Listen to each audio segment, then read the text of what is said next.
Sekejap. Kan? Tamat ni pun kita apa lagi? Kita tak lain pula. Tiga apa? Lain tak apa lagi. Nak start Facebook dah? Dah start. Silakan. Ada soal depan ni.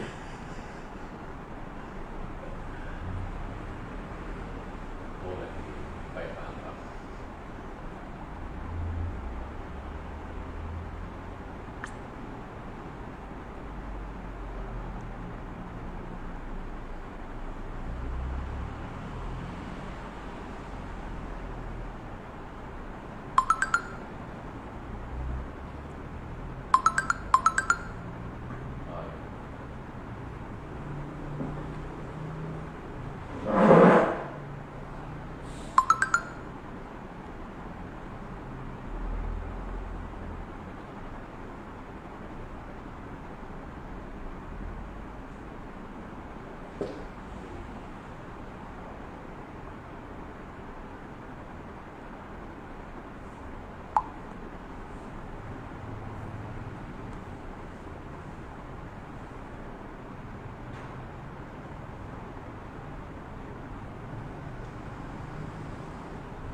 Okay, bismillahirrahmanirrahim. Alhamdulillahi rabbil alamin, wassalatu wassalamu ala rasulina Muhammadin wa ala alihi wa sahbihi ajma'in.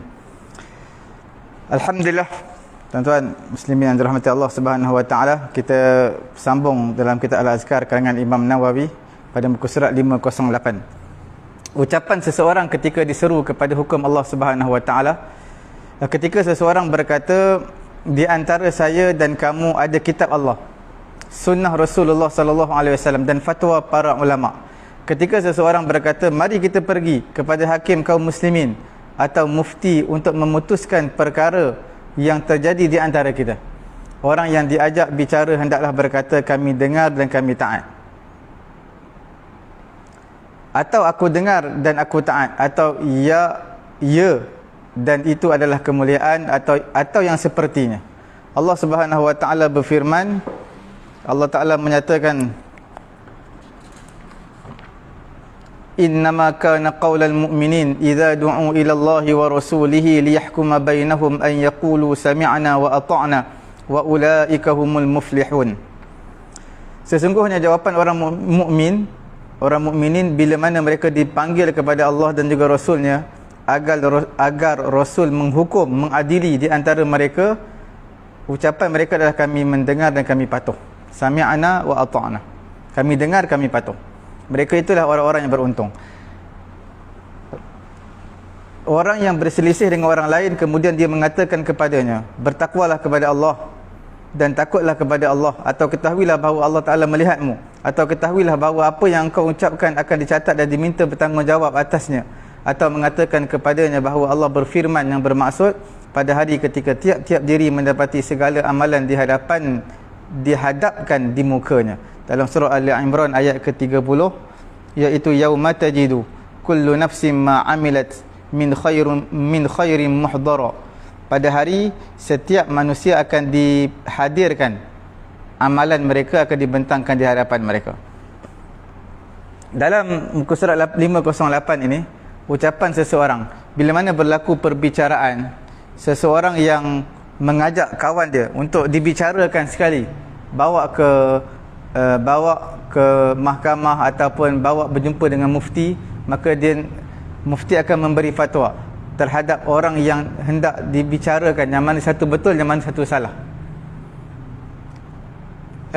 Orang yang mengajak, orang yang diajak ini adalah disunatkan untuk dia berkata ya, ataupun kami dengar, kami taat, kami ikut sekali apa yang diputuskan oleh Allah dan juga Rasul melalui Quran dan juga hadis, mengikut daripada pendapat para ulama. Ini yang disunatkanlah. Seseorang mengatakan, bila mana dia mengajak kita kata okey, jom, ya. Sebab bila sebut tentang ayat Quran yang saya bacakan tadi, surah An-Nur ayat 51, bila mana perkataan orang beriman diajak kepada Allah dan juga Rasul untuk dihukum sesama mereka, Diputuskan yang satu salah, yang satu betul. Mereka kata sami'na wa ata'na. Ini menunjukkan keimanan seorang Islam, seorang mukmin. Dia utamakan ketaatan kepada Allah berbanding kehendak nafsu dia. Mungkin kehendak dia tak nak ikut, mungkin mufti tak nak ikut perbicaraan hakim ini, tapi bila kehendak Allah dan juga Rasul telah menyebutkan perkara tersebut melalui perantaraan hakim ataupun mufti, maka pada ketika itu wajib dia mengikut hukum tersebut. Nabi SAW bersabda, la yu'minu ahadukum hatta yakun hawahu taba'an lima ji'ta bih. Tak beriman salah seorang di kalangan kamu sehinggalah dia jadikan hawa nafsu dia mengikut lima ji'tu bih, apa yang aku bawa datang, apa yang Nabi bawa datang, maka pada ketika itu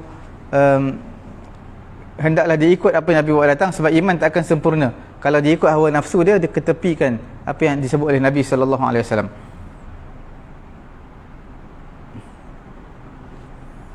Begitu juga orang kafir ataupun orang kafir bawa satu perbicaraan ke mahkamah orang Islam. Kalau di Malaysia, di mahkamah syariah ni perbicaraan tak ada. Mahkamah sivil lebih tinggi daripada mahkamah syariah. Jadi mahkamah syariah ni, kalau kita di Malaysia ni hanya untuk perbicaraan perkahwinan, cerai, tebus talak, fasakh, dan seumpamanya. Dia tak ada mengenai dengan pembunuhan dengan ataupun jenayah-jenayah, itu tidak dibicarakan di mahkamah syariah. Jadi kuasa mahkamah sivil lebih besar. Andai kata dari segi hukumnya, kalau orang kafir bawa satu hukum ke hakim Islam, ke mahkamah syariah lah, menggunakan hakim orang Islam, nak diputuskan mengikut apa yang disebut oleh Quran dan juga hadis, maka wajib pada ketika itu mahkamah ataupun hakim memutuskan mengikut apa yang Quran dan juga hadis sebut, walaupun orang yang berbicara itu adalah bukan orang Islam. Okey. Kemudian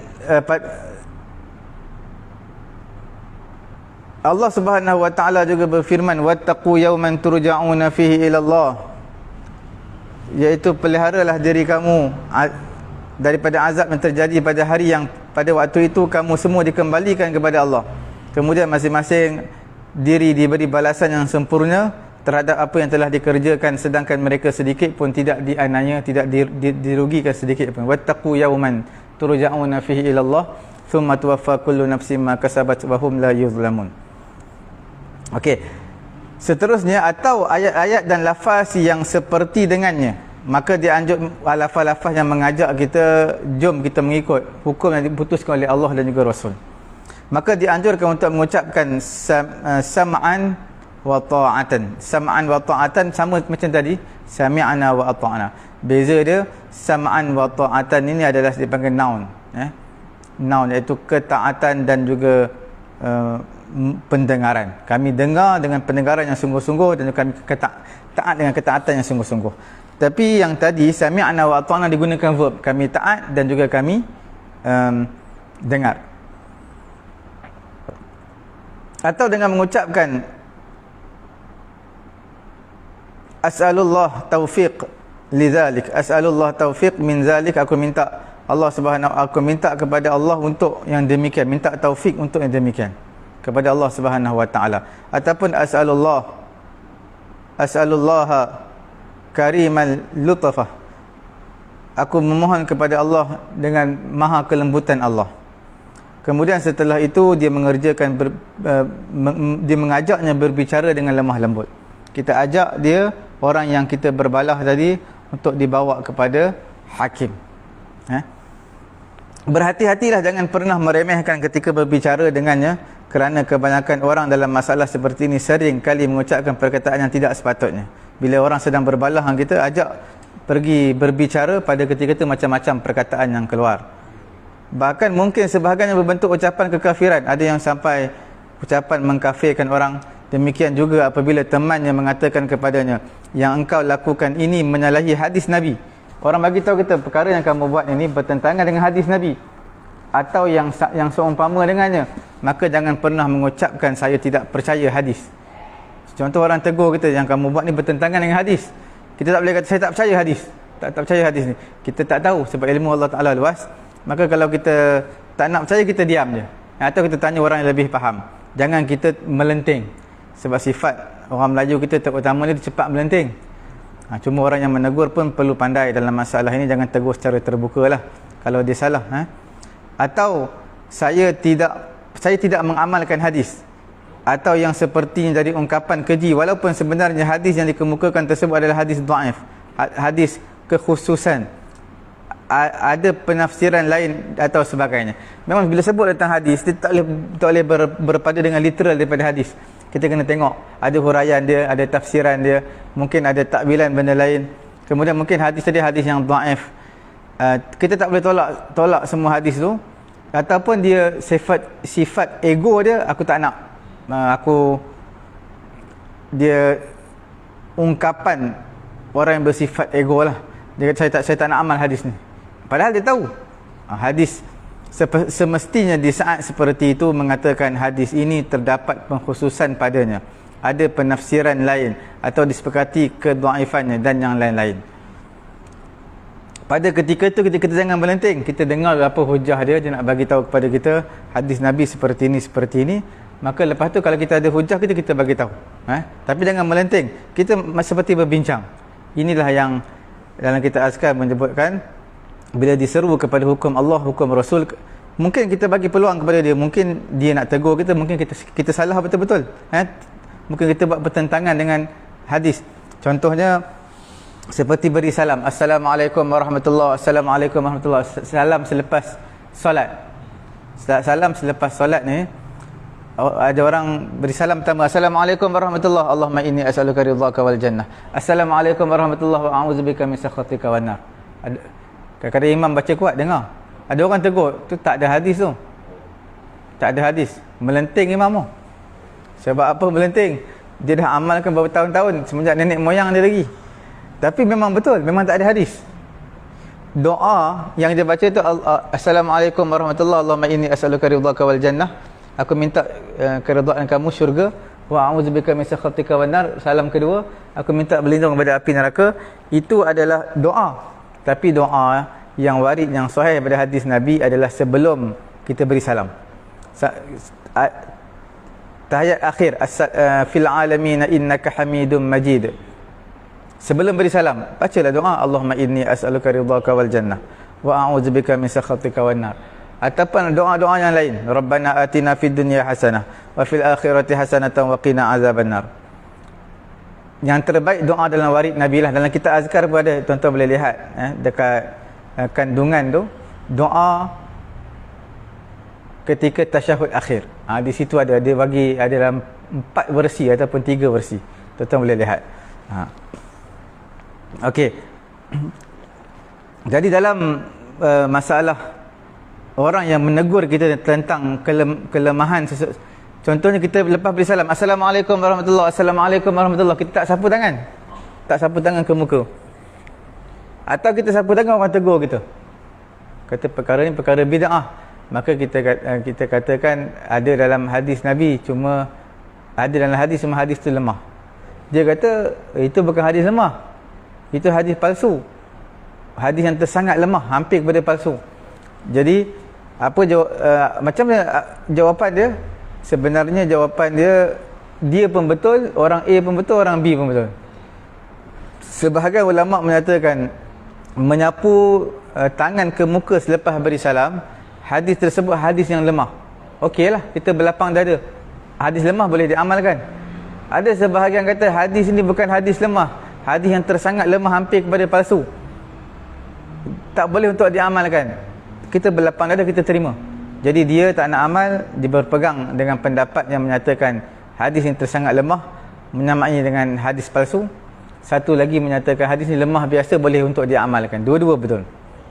Cuma bila ditegur, maka perkara yang pertama sekali perlu kita tahu, kita tanya dulu, kita dengar dulu apa yang hendak disampaikan. Selepas daripada itu baru kita tanya kepada dia. Kalau kita ada perkara yang dalil ataupun hujah, kita bentangkan kepada dia. Itu cara yang lebih selamat lah. Bukan cara yang melenting. Ada satu orang di satu surau, orang tua 60 lebih, dia baca zikir lepas semayang. Kita baca Allahumma ajirna minan nar, Allahumma ajirna minan nar. Dia baca Allahumma ajirna minan nar, Allahumma ajirna minan nar. Ada seorang tegur dia. Dia kata wahai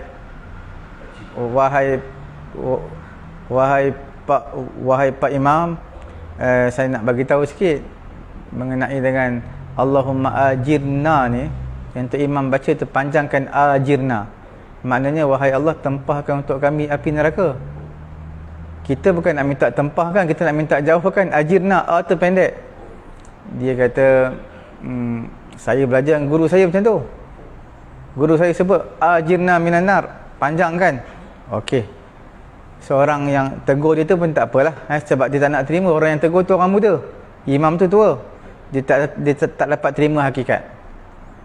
Dia nak panjangkan juga, Allahumma ajirna minan nar, wahai Allah, tempahlah api neraka untuk aku. Bukannya minta berlindung api neraka, minta tempah untuk dia. Lepas beberapa hari yang lalu, jemaah ni pun semayang di tempat yang sama. Imam yang sama dah tukar dah, Allahumma ajirna minan nar. Maknanya dia tidak lagi dengar cakap guru dia. Dia telah berpaling kepada guru dia. Sebenarnya masalah ni bukan masalah guru ataupun tidak. Dia masalah keegoan yang ada dalam diri dia lah. Bila dia orang tua, bila diberikan kebenaran, dia tak nak terima. Sebab orang muda tegur, mana boleh terima orang muda tegur orang tua. Walaupun tegur dengan cara yang hikmah dan juga secara perlahan lah. Tapi beberapa hari kemudian dia terus tukar, Allahumma ajirna minan nar, bukan lagi Allahumma ajirna minan nar. Ya. Yang tadi last kali, Assalamualaikum warahmatullahi wabarakatuh. Boleh yang boleh lah, kita boleh buat nak macam yang kita. Boleh, kita nak sapu tangan boleh. Kalau kita nak Assalamualaikum warahmatullahi, Assalamualaikum warahmatullahi, kita sapu tangan. Dan dalam hadis Nabi sebut baca bismillahilladzi baca bismillahilladzi la ilaha illa huwa rahmanur rahim, Allahumma adhib anil hamma wal hazan. Tak salah saya dalam kitab Al-Azkar pun ada, kalau tak salah di awal-awal, doa selepas beri salam, sapu tangan ke muka. Saya rasa ada. Tapi hadis tersebut lemah. Boleh diamalkan. Tapi satu golongan lagi, satu grup di kalangan ulama hadis, dia kata hadis ni sebenarnya adalah hadis yang tersangat lemah. Tersangat lemah ni maksudnya hampir kepada palsu lah. Mana tidak boleh diamalkan. Jadi kalau ada dua orang ustaz beritahu, seorang kata boleh, seorang kata tak boleh diamalkan. Dua-dua betul. Terpulang pada kita nak ikut ni atau ikut ni. Tapi majoriti ulama hadis dia menyatakan hadis ni tersangat lemah, tidak boleh diamalkan. Mana kita tak amalkan lah. Tapi kalau nak amal boleh, kita berpegang dengan pandangan satu lagi. Tapi mengikut majoriti, kebanyakan para ulama hadis, dia menyatakan hadis tersebut hadis yang syadidud dhaif, yang tersangat lemah, yang hampir kepada palsu lah. Itu majoriti. Tapi kalau kita nak berpegang pendapat satu lagi boleh. Kalau tak nak baca apa pun boleh, sapu boleh. Boleh. Itu okey. Itu okey. Yang ayat doa yang lemah tu. Tak, bukan. Sapu tangan bersama dengan doa, dua-dua sekali. Sebab dalam riwayat tu, lepas beri salam, belah kanan belah kiri, sapu muka. Okey. Sapu muka, baca apa tadi? Dia ada dua riwayat. Satu tu baca bismillah, baca apa saya sebut tadi, bismillah, yang di akhir dia Allahumma azhib anil hamma wal hazan. Itu yang akhir dia. Yang awalnya bismillahilladzi dia ada ayat awal dia, kemudian Allahumma azhib anil hamma wal hazan. Sapu muka. Sekali dengan baca doa lah. Dua-dua tu Saya tak tahu doa tu, saya nak sapu muka. boleh, tak ada masalah, boleh juga. Tak tahu doa dapat. Sebab selalunya orang Melayu kita memang dia buat macam tu. Selalu gitu kan. Satu sapu muka. Tapi dia yang dalam riwayat tu, walaupun lemah, dia sapu muka, tapi sebahagian kita sapu kepala. Kepala tu maksudnya daripada atas. Sebenarnya dalam hadis sapu muka je. Sapu muka. Ada yang sampai dia macam perkataan amin. Bila amin ni sepatutnya sapu muka je. Amin kan. Lepas habis doa. Ada kita sapu sampai tangan, badan sampai belakang, pinggang semua, lutut disapu. Tapi yang itu semua perkara bid'ah. Bid'ah. Yang sapu muka je. Lepas habis kita baca doa. Baca doa sapu muka. Bukan kita sapu dada. Bukan sapu tangan. Ada orang sapu belakang. Cuma sapu muka je. Cukup. Itulah sunnah. Itu yang sunnah. Yang lebih itu bid'ah, tapi tak berdosa bid'ah tu. Dia bid'ah ni tidaklah berdosa, tapi dia tidak menganggap benda itu sunnah. Jangan menganggap benda itu sunnah. Dia nak sapu lantai, dia nak amin, dia nak sapu dinding ke, dia nak sapu lantai, kita pulang lah. Tapi jangan menganggap benda itu sunnah. Itu memang dia sengaja buat lah. Tapi bukan disebabkan sunnah. Itu semua apa ni, mungkin orang tutu ajar kot Dia mungkin lah dia kata untuk mengelakkan sakit pinggang, sapu pinggang. Untuk mengelakkan sakit jantung, sapu jantung. Mungkin sebab tu lah. Tapi saya nak bagi tahu ni, dalam masalah ni kita berlapang dada lah. Maksudnya kalau orang tak nak amalkan tak boleh tak? Sebab dia berpegang dengan ulama yang kata hadis tu terlampau lemah. Kalau yang kata saya nak amal juga, tak apalah, dia berpegang dengan pendapat yang kata hadis tu lemah, yang biasa, yang boleh untuk diamalkan. Okey, sekarang kita lihat dalam muka surat 509, berpaling daripada orang yang bodoh. Sebelum daripada tu, pada muka surat 508 tadi, sepatutnya bila orang tegur kita, apa jawapan kita? Kita akan bercakap, reaksi kita, perbuatan ataupun percakapan ini dengan penuh hikmah lah, dengan kita rasa suka orang tegur kita salah. Jelas sebab bukan semua orang berani untuk tegur kesalahan kita. Bila ada orang yang berani tegur, kita ucapkan alhamdulillah. Ada seorang Yahudi, dia berdiri di hadapan Raja Harun Ar-Rasyid dalam riwayat Abi Hayyan. Dia kata apa? Yahudi tu bangun, berdiri, dia berkata kepada Harun Ar-Rasyid, ittaqillah ya amirul mu'minin. Wahai amirul mu'minin, wahai khalifah, wahai pemimpin, hendaklah kamu bertakwa kepada Allah Subhanahu wa taala. Kemudian Harun Ar-Rasyid tu, dia hebat, raja, tapi dia turun daripada binatang tunggangan dia, kemudian dia sujud kerana Allah Subhanahu wa taala. Dia disempurnakan hajat lelaki Bani Israel tadi, yang disempurnakan hajat apa yang dia nak. Sebab lelaki tadi sebut ittaqillah ya amirul mu'min, bertakwa kepada Allah Taala, takutlah kepada Allah Taala wahai amirul mu'minin. Terus amirul mu'minin Harun Ar-Rasyid turun. Dia tak jawab sebab apa kamu cakap macam tu kepada aku? Tak.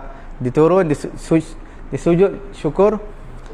Dia turun, dia sujud syukur kepada Allah Taala sebab ada orang tegur dia. Kemudian dia sempurnakan hajat lelaki Yahudi tadi.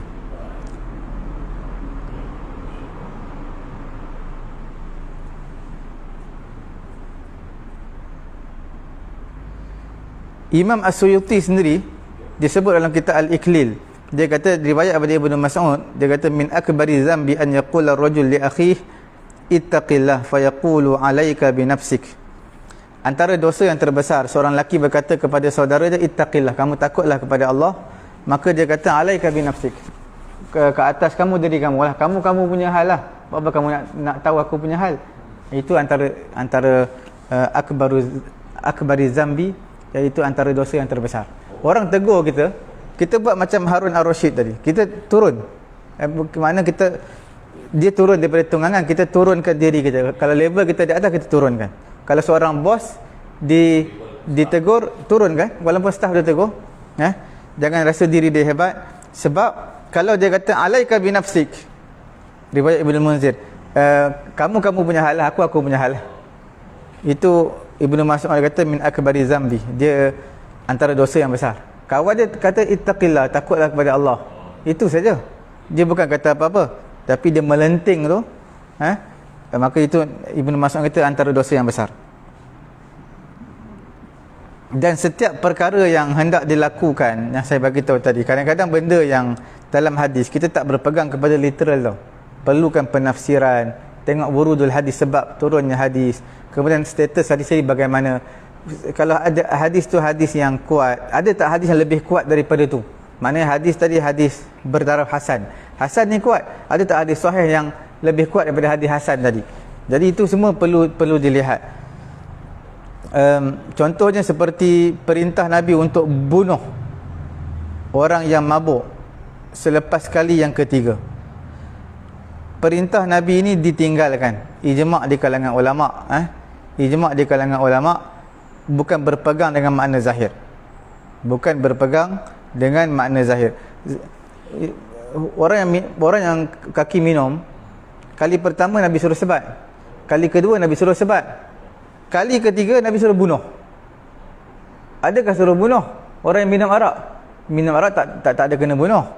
Walau berapa kali nak minum pun tetap dikenakan hukuman hudud, hukuman sebat. Ada ulama kata ada riwayat kata 40, ada kata 80 kali, mengikut mazhab masing-masing lah. Tapi kita tak beramal dengan makna zahir, makna literal. Kita tak beramal dengan makna yang Nabi suruh bunuh. Selepas 3 kali ditangkap minum minuman keras, bunuh. Bukan makna bunuh. Maknanya adalah kita bagi hukuman yang lebih keras daripada sebatan tu. Kalau sebat mungkin beberapa kali, 40 kali kita naikkan, sebagai ta'zir. Hudud 40 kali, tapi kita lebihkan 50 ataupun 60 sebagai satu gertakan kepada dia, sebab dia dah ulang beberapa kali. Bukan maknanya literal Nabi suruh bunuh. Muka surat 509, berpaling daripada orang-orang yang bodoh, orang-orang yang tidak cerdik. Allah Subhanahu Wa Taala berfirman yang maksudnya khuzil afwa wa'mur bil 'urfi wa a'rid 'anil jahilin. Surah Al-A'raf ayat 199, yang bermaksud jadilah engkau pemaaf dan suruhlah orang yang mengerjakan yang ma'ruf serta berpaling daripada orang-orang yang bodoh. Berpaling daripada orang yang bodoh. Firman Allah Ta'ala yang bermaksud, dan apabila mereka mendengar, wa idza sami'ul laghwa a'radu anhu wa qalu lana a'maluna walakum a'malukum salamun alaikum la nabtaghil jahilin. Surah Al-Qasas ayat 55. Apabila mereka mendengar perkataan yang tidak bermanfaat, mereka akan berpaling daripadanya. Dan mereka berkata, bagi kami amal-amal kami, bagi kamu amalan-amalan kamu, kesejahteraan atas dirimu, kami tidak ingin bergaul dengan orang-orang yang jahil. Ini makna cara kita nak bermuamalat, bermuasyarat dengan orang-orang yang jahil. Orang yang jahil ni kita berbahas dengan dia memang takkan habis, takkan ada titik noktah dia. Jadi kita berpaling ni lebih selamat. Kita meletihkan diri kita je, berdebat sampai 1 jam 2 jam, last kali tidak ada hasil apa-apa pun. Allah Ta'ala berfirman lagi dalam surah An-Najmi, fa'arid amman tawalla an zikrina, ayat 29. Berpalinglah wahai Muhammad daripada orang yang berpaling dari peringatan kami, yang tak nak terima Quran, tak nak percaya Quran, kamu berpaling dalam wahai Muhammad. Tidak ada guna orang seperti ini, kamu nak dakwah lagi, mereka memang tak nak percaya dah, dan tidak menginginkan kecuali kehidupan duniawi, yang mereka nak dunia saja. Dalam suratul Hijr, fasfahis safhal jamil, iaitu Allah Ta'ala berfirman, maafkanlah mereka dengan safhal jamil, iaitu kemaafan yang baik, kemaafan yang cantik, iaitu maaf tak ada nak ungkit-ungkit dah, maafkan terus. Ada orang maaf juga, tapi dalam masa yang sama dia mengungkit kembali, dia cerita lagi perkara-perkara yang telah lalu. 901, muka surat 509 tu, kami riwayatkan dalam Sahih Al-Bukhari, Sahih Muslim, daripada Abdullah bin Mas'ud. Daripada Abdullah bin Mas'ud, dia kata, pada perang Hunain, pada tahun ke-8 Hijrah, peperangan Hunain, Nabi SAW melebihkan bahagian orang-orang terkemuka suku-suku Arab. Orang-orang yang pemimpin ni Nabi bagi lebih di kalangan orang Arab dalam pembahagian harta rampasan perang. Seseorang mengatakan, demi Allah, pembahagian ini tidak ada keadilan dan tidak ditujukan untuk mencapai redha Allah Ta'ala. Saya menegurnya dan saya katakan akan saya laporkan kepada Nabi SAW. Aku pun mendatangi baginda dan melaporkan kejadian tersebut. Seketika wajah baginda merah hingga menjadi seperti pewarna merah. Merah sangat, Nabi marah. Baginda bersabda, faman ya'dil idza lam ya'dilullah wa rasuluh yarhamullahu Musa qad udhiya bi aktsara min hadza fasabara. Nabi kata, sesiapa lagi yang boleh adil apabila Allah dan Rasulnya tidak adil. Bila Allah dah putuskan seperti itu, Rasul dah putuskan seperti itu, siapa yang lebih adil? Ada orang lebih adil daripada Allah dan juga Rasul. Semoga Allah Ta'ala merahmati Nabi Musa. Dia telah disakiti dengan yang lebih parah, lebih dahsyat daripada ini, tapi dia dapat bersabar. Dalam riwayat ini, dalam Sahih Bukhari, Sahih Muslim, Abdullah bin Mas'ud ni, dia kata Nabi SAW memberi keutamaan dalam di kalangan asyrafil Arab, pemimpin-pemimpin Arab. Ialah bila sebut tentang pemimpin, memang kita kena jaga. Kita kena jaga dan kita muliakan dia. Kerana dengan pemimpin ni, bila pemimpin masuk Islam, ramailah pengikut dia masuk Islam. Jadi Nabi cuba nak mengambil hati pembahagian harta ni lebih-lebihkan. Bukan kerana asabiah, bukan sebab ini suku kaum Arab tu Nabi lebihkan, tak. Kerana mereka ini adalah pemimpin-pemimpin Arab. Jadi Nabi nak ambil hati mereka, Nabi bagi bahagian tu bahagian lebih sikit. Ada seorang tegur Nabi. Dia kata sesungguhnya ini pembahagian yang tidak adil. Bukan untuk mendapat redha Allah Subhanahu Wa Taala. Lepas tu Abdullah bin Mas'ud kata, wallahi, demi Allah, aku betul-betul akan menceritakan perkara ni kepada Nabi. Sebab Nabi yang putuskan. Nabi yang mengutamakan pemimpin-pemimpin ni bagi lebih. Bila mana dibahagikan mengikut apa yang Nabi nak. Jadi ada seorang lelaki, dia bangun, dia kata ini bukan pembahagian yang adil. Ada diskriminasi dalam pembahagian ni. Bukan semata-mata untuk mendapat redha Allah. Abdullah bin Mas'ud kata, aku nak bawa apa yang kamu cakap ni kepada Nabi SAW. Bila Abdullah bin Mas'ud bawa cerita benda ni kepada Nabi, ada seorang tu bangun, dia kata pembahagian ni pembahagian yang tidak adil, pembahagian yang berat sebelah. Muka Nabi berubah dengan semerah-merahnya. Sampai Nabi kata, siapa lagi yang adil kalau Allah dan juga Rasul yang tidak adil? Kalau Nabi dah putuskan seperti itu, ada orang lebih adil daripada Nabi. Kemudian Nabi kata, semoga Allah Ta'ala merahmati Musa. Nabi Musa, kerana Nabi Musa lebih daripada itu lagi diuji dengan kaum dia. Kaum Nabi Musa lebih dahsyat daripada ni. Nabi Musa tinggal 40 hari bermunajat kepada Allah Ta'ala. Balik-balik sembah berhala, sembah patung anak lembu. Tinggal sekejap 40 hari je, terus berubah kaum dia. Begitu sabar Nabi Musa. Nabi beritahu dalam hadis ini, ya rahamallahu Musa, semoga Allah Ta'ala merahmati Nabi Musa. Sesungguhnya Nabi Musa diuji lebih daripada apa yang aku sedang diuji pada hari ini. Maka Nabi pun bersabar atas ujian ini. Nabi bersabar ialah bila orang kritik dia. Orang kritik, Nabi bersabar, betul. Hukum orang cakap tu. Tak. Tapi memang betul lah. Nabi Rasulullah buat tu memang betul lah. Nabi buat memang adil. Sebab tu Nabi kata, man ya'adil, siapa yang lebih adil? Siapa lagi yang lebih adil? Kalau Allah Ta'ala dan juga Rasul tak berlaku adil, ada ke orang lebih adil daripada Allah dan juga Rasul?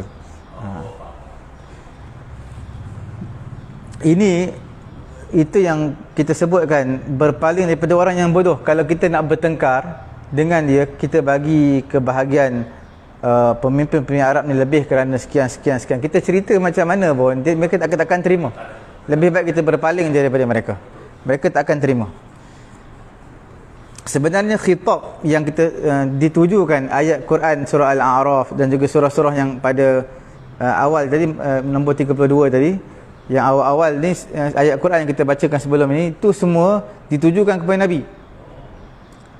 Berpaling daripada orang jahil. Bila mana kamu maafkan dengan kemaafan yang cantik, yang baik, itu semua dituju kepada Nabi.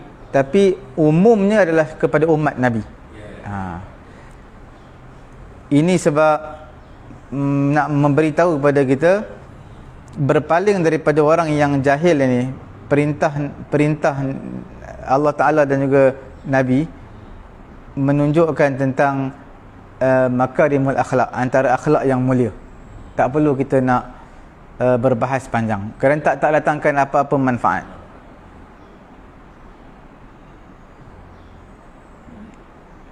Sampai Nabi SAW sendiri bagitahu, yassiru wala tu'assiru, mudahkan, jangan susahkan.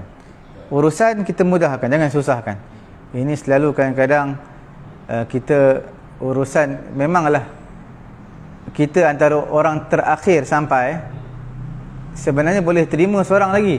3.5 tutup, 3.5 tepat-tepat tutup. Contohlah. Tapi kalau ada seorang lagi nak ambil nombor giliran, seorang je lagi, bagi je lah. Walaupun terlambat seminit. Sebab kita mudahkan urusan orang. Memanglah betul kalau sampai 3.5 tutup, tapi kalau terlebih seminit tu kita bertoleransi lah sesama kita. Sebab itu dalam surah Al-A'raf ayat 199 yang saya sebutkan tadi, apa dia? Iaitu khuzil afwa. Khuzil afwa daripada Ibnu Abbas. Daripada Ibnu Abbas, dia kata khuzil afwa, iaitu jadilah engkau pemaaf dan suruhlah orang mengerjakan ma'ruf, mengerjakan kebaikan. Mana dari segi harta, orang-orang Islam lebihan harta. Maksud khuzil afwa, lebihan harta, kamu infaklah kepada saluran yang betul. Itu pendapat daripada Ibnu Abbas. Ibnu Zubair, dia kata dalam ayat surah Al-A'raf ayat 199 tadi, iaitu khuzil afwa wa'mur bil 'urfi.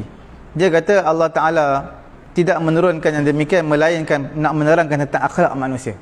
Ayat surah Al-A'raf ayat 199 ni nak menceritakan tentang akhlak manusia, supaya jadi seorang yang pemaaf, suruh orang buat kebaikan, berpaling daripada orang yang buat kesalahan, buat silap, maafkan dia.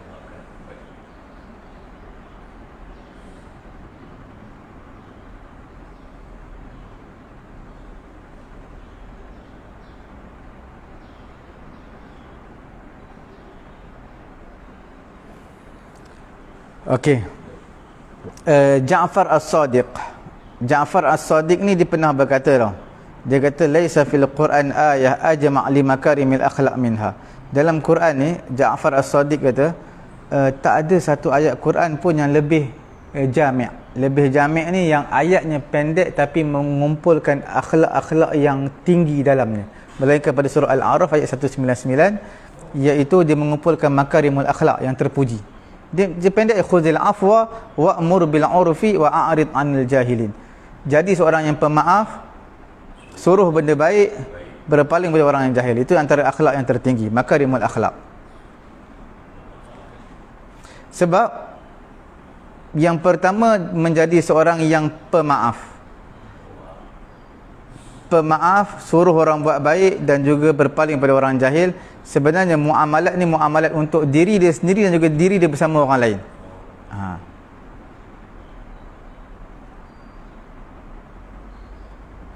Yang pertama dipanggil sebagai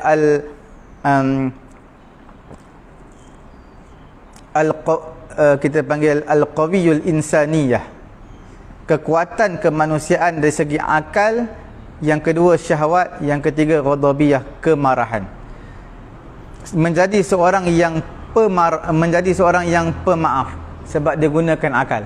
Kalau dia tak menggunakan akal, dia tak akan maafkan. Bila dia gunakan akal, tak apalah, benda yang telah ditakdirkan berlaku, maka berlaku.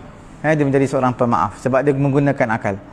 Yang keduanya adalah kerana dia menggunakan syahwat,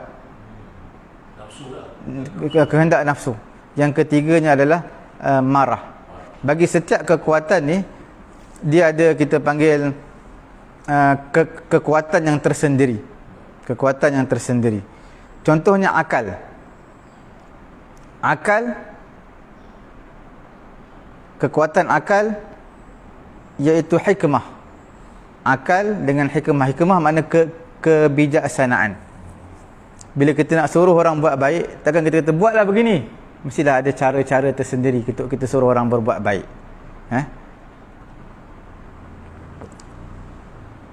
Kemudian khuzil afwa, menjadi seorang yang pemaaf dipanggil sebagai menundukkan syahwat dia. Ada kekuatan syahwat, sepatut kehendak syahwat dia mesti nak marah orang, nak maki orang. Tapi bila mana dia ada iffah, ada maruah diri, dia, maka dia kebelakangkan kehendak syahwat, dia kedepankan sifat iffah, sifat maruah diri, menjaga kehormatan diri. Yang ketiganya adalah al-ghadabiyah, marah. bila marah dia akan nak berbalah, akan nak berdebat sampai 1 jam 2 jam. Tapi bila dia ada sifat berani untuk berpaling, tak naklah, biarkan orang yang jahil ni, dia nak menang juga, biarlah dia menang, kita berpaling. Jadi di sini pada diri manusia ada 3 kekuatan. Kekuatan akal, kekuatan syahwat, kekuatan ghadabiyah, kekuatan marah. Tiga-tiga ini kita pandu dengan 3 kekuatan yang lain.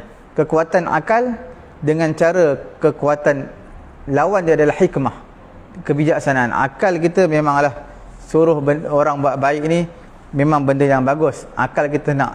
Tapi sebenarnya cara hikmah, ada orang tak dapat terima cara kita suruh orang buat baik. Yang keduanya adalah nak mengatasi kehendak syahwat. Masuk kehendak syahwat ni kita tak dapat nak maafkan orang. Kita tak dapat nak maafkan orang sebab kita tengah marah ni. Cara dia adalah al-iffah. Kita utamakan sifat iffah. Dan yang ketiganya ghadabiyah. Ghadabiyah rasa nak marah, rasa nak bertengkar, nak berbalah dengan orang, maka jadi seorang yang berani berpalinglah dia daripada sifat yang marah tersebut.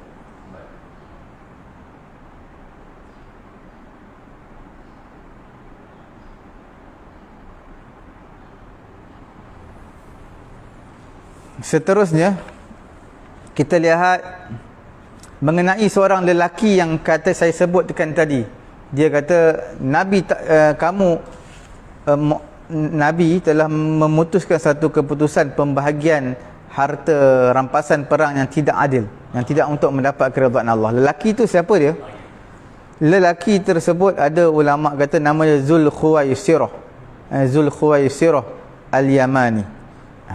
Ada kata itulah nama dia.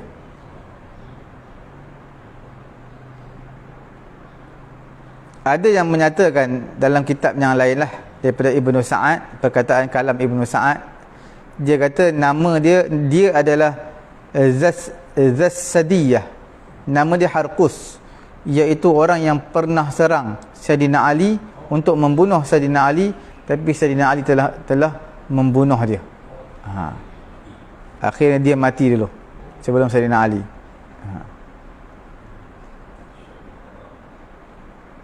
Ada yang mengatakan pendapat yang sahih nama dia Harqus, yang kata serang Sayyidina Ali tadi. Dan dia juga sebenarnya Zulkhuwaisirah At-Tamimi. Dia nama dia Harqus dan dia juga dipanggil Zulkhuwaisirah. Dua-dua dia. Sebab seorang ada 2 nama. Ada yang menyatakan seperti itulah. Dalam syarah Muslim, Imam Al-Qadhi Iyad menyatakan hukum syara' ialah bila Nabi yang putuskan keputusan kena bahagikan secara macam ni. Walaupun nampak cara tidak adil, tapi itulah keputusan Nabi. Jadi siapa yang mencaci Nabi kufur dan perlu dibunuh. Al-Qadhi Iyad kata siapa yang caci Nabi, ialah bila dia tak percaya kepada Nabi, seolah-olah dia caci tentang keputusan Nabi.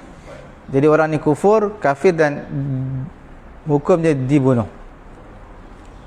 Tapi tidak pula disebut dalam hadis ini lelaki ni telah dibunuh kerana mencaci Nabi, tak ada. Ada yang menyatakan maksiat ni sebenarnya ada 2. Ada satu dosa besar, satu dosa kecil. Nabi SAW maksum daripada dosa besar. Itu ijma' di kalangan ulama lah.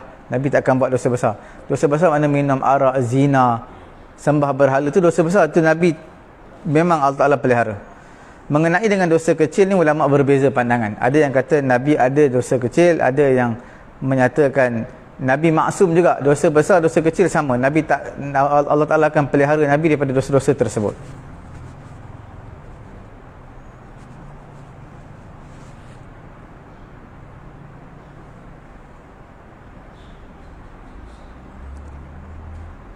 Al-Qadhi Iyad kata ada satu kali, i'adil ya Muhammad, ittaqillah ya Muhammad. Orang tadi, lelaki tadi menyatakan, kamu berlaku adillah wahai Muhammad, kamu takutlah kepada Allah wahai Muhammad. Khatabahu khitabal muwajah bihadratil mala'in, bihadratil mala'i, iaitu dia cakap depan Nabi di khalayak ramai. Wahai Muhammad, bertakwa kepada Allah, takut kepada Allah, berlaku adil dalam pembahagian. Sehingga Sayyidina Umar dan juga Khalid Al-Walid, Sayyidina Umar bin Khattab, dia minta izin kat Nabi untuk bunuh lelaki ni. Nabi kata apa? Ma'azallah, semoga Allah Ta'ala lindung kita, jangan bunuh lelaki ni, sebab aku takut nanti orang akan bagi tahu Muhammad yaqtul ashabah, Muhammad telah bunuh sahabat dia sendiri. Jadi Nabi kata jangan buat begitu.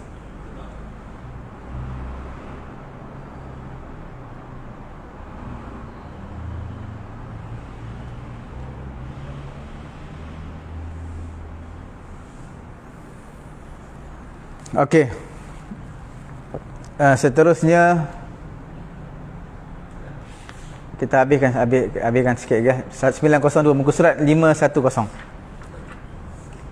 Nombor 902, kami riwayatkan dalam Sahih Al-Bukhari dan juga dalam Sahih Al-Bukhari daripada Ibnu Abbas radhiyallahu taala anhuma, dia berkata Uyainah bin Hisn bin Huzaifah datang dan bertamu ke tempat anak saudaranya Al-Hur bin Qais, itu nama dia, Al-Hur bin Qais, salah seorang yang memiliki kedudukan di mata Umar radhiyallahu taala anhu. Dia juga termasuk salah seorang penghafal Quran, Hur bin Qais termasuk salah seorang di kalangan penghafal Quran yang menjadi anggota Dewan Permusyawaratan Umar yang beranggotakan orang-orang tua dan para pemuda. Uyainah berkata kepada anak saudaranya ini, wahai anak saudaraku, engkau memiliki kedudukan di mata pemimpin ini, maka mintalah kepadanya izin untukku. Dia pun memintakan izin untuk Uyainah dan Umar mengizinkan, beri izin Uyainah untuk masuk, Uyainah bin Hisn. Ketika dia masuk, dia berkata, wahai putera Al-Khattab, engkau tidak memberi cukup kepada kami dan engkau tidak memutuskan perkara kami dengan adil. Umar pun marah sampai hendak membunuhnya. Al-Hur bin Qais mengatakan kepada beliau, wahai Amirul Mukminin, sesungguhnya Allah Ta'ala berfirman yang bermaksud, jadilah engkau pemaaf dan suruhlah orang mengerjakan yang ma'ruf, serta berpalinglah dari orang-orang yang bodoh yang kita bacakan tadi pada awal-awal ayat, khuzil afwa wa'mur bil 'urfi wa a'rid 'anil jahilin. Sesungguhnya orang ini termasuk kategori orang-orang yang bodoh. Demi Allah, Umar tidak bertindak apa pun setelah dibacakan ayat ini kepadanya. Dia adalah orang yang sangat tunduk kepada kitab Allah Subhanahu wa taala. Kita lihat yang mana hadis daripada Ibnu Abbas ini. Hadis daripada Ibnu Abbas, dia kata apa? Uyainah bin Hisn, dia nak masuklah dalam satu majlis yang besar lah. Jadi anak saudara dia ada situ, Hur bin Qais. Dia minta recommendation daripada anak saudara dia, iaitu Hur bin Qais, cuba bagi tahu kepada Umar, boleh tak nak ajak seorang lagi masuk. Sayyidina Umar beri izin. Bila beri izin, dia buat kepala pula. Dia kata, kamu tak beri kecukupan kepada kami, kemudian membuat keputusan yang tidak adil. Sayyidina Umar marah. Sayyidina Umar hampir membunuh lelaki ni. Tapi Hur bin Qais menenangkan Sayyidina Umar dengan dia bacakan ayat Quran ini, khuzil afwa wa'mur bil 'urfi wa a'rid 'anil jahilin. Dia baca ayat tu, dia kata, maafkanlah dia Umar, dan juga suruhlah perkara baik, berpaling pada orang yang jahil. Sesungguhnya wahai Umar, dia ni adalah di kalangan orang-orang yang jahil. Jadi Sayyidina Umar pun tak membalas apa-apa. Bila dengar ayat ni, dia tunduk, maknanya dia faham. Untuk orang jahil tak perlu kita buat balas apa-apa kat dia. Biarkan dia nak cakap apa-apa pun. Kalau kita layan jenuh, kita layan dia. Jadi dalam hadis ini nak bagi tahu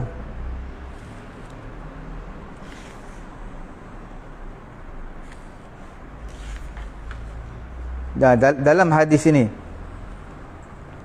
hadis ini juga nak bagi tahu kepada kita mengenai sifat sabar dalam kita menghadapi sesuatu ujian lah.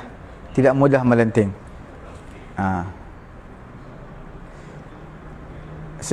Sesungguhnya orang ini di kalangan orang-orang yang jahil. Sebab apa orang yang jahil? iaitu di kalangan orang-orang yang mana baru masuk Islam, al-muallafati qulubuhum, sebab mereka tak tahu, mereka baru masuk Islam, jadi mereka lihat pembahagian tak dibahagi sama rata, jadi mereka tegur Saidina Umar. Kita tak boleh nak marah sebab mereka pun baru masuk Islam. Dan juga mereka ni antara orang muda yang darahnya panas. Jadi cara untuk kita mengatasi, kita berpalinglah daripada orang yang jahil. Tak perlulah kita melayan orang yang seperti ini, walaupun dia mencabar kita sebenarnya. Dia mencabar.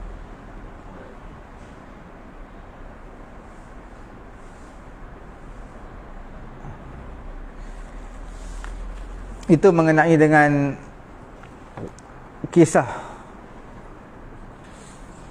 berpaling dari orang yang tidak cerdik. InsyaAllah hari Rabu tu kita akan masuk mengenai dengan seseorang menasihati orang yang lebih tinggi darjatnya. Kita rendah, kita pekerja nak menasihati majikan kita. Kemudian perintah untuk menunaikan janji. Tunaikan janji ni wajib ke tidak? Tunaikan janji. Tunaikan janji ni nanti kita akan lihat perbahasan. Ada dua pandangan. Ada ulama kata wajib, ada ulama kata sunat je tunaikan janji, tepati janji. Tapi dalam urusan bank jadi wajib. Dalam urusan bank dia akan jadi wajib sebab dia membabitkan harta atau membabitkan aset pembelian. Bila membabitkan aset pembelian, dia janji juga, tapi dia kena sign agreement dan hukumnya wajib. Kalau tak, dia kenakan penalti, dia kenakan macam-macam lah ke atas dia, sebab dia dah sign agreement walaupun dia berjanji untuk beli. Tapi last kali dia tak nak beli, maka dia akan dikenakan walaupun janji, tapi hukumnya wajib untuk dia tepati janji tersebut. Kemudian sunat mendoakan orang yang menawarkan harta ataupun selain daripada harta kepadanya. Ini orang Ansar dengan orang Muhajirin lah. Mereka tawarkan tempat tinggal. Isteri mereka pun mereka ceraikan, berikan kepada orang Muhajirin. Itu yang kita akan bincangkan pada muka surat 512, 513. Okay, kita tutup majlis dengan tasbih kafarah dan juga suratul As. Subhanallahumma wa bihamdihi, subhanakallahumma wa bihamdika, asyhadu an la ilaha illa anta astaghfiruka wa atubu ilaik. InsyaAllah nanti dalam 11.30 kita akan sambung dalam pengajian tafsir.